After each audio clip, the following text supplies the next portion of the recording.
Messi যখনই inter Miami ছাড়ার ঘোষণা দিতে যাচ্ছেন তখনই তার একান্ত বিশ্বস্ত সহযোগী সতীর্থ যাই বলি না কেন মেসিকে যিনি চোখে চোখে রাখেন সেই সতীর্থ ডিপলের দিকে চোখ দিচ্ছে মায়ামি।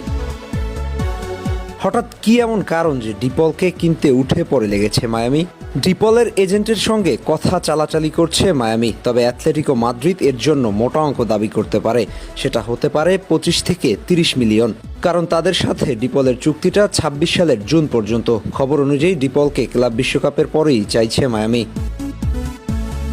এমন তড়িঘড়ি করার পেছনে কি এমন কারণ রয়েছে, নাকি লিওনেল মেসিকে আটকে দেওয়ার ছক কষছে মায়ামি? যেহেতু মেসির সাথে ডিপলের সম্পর্কটা শুধু টিমমেট নয়, তার থেকেও বেশি, একেবারে মেসির ঘনিষ্ঠ সহচর ডিপল। শেষ পর্যন্ত ডিপলকে দিয়ে কি মেসিকে কনভিন্স করাবেন, নাকি নতুন করে টিমকে সাজাতে এমন উদ্যোগ? যেহেতু ইন্টার মায়ামি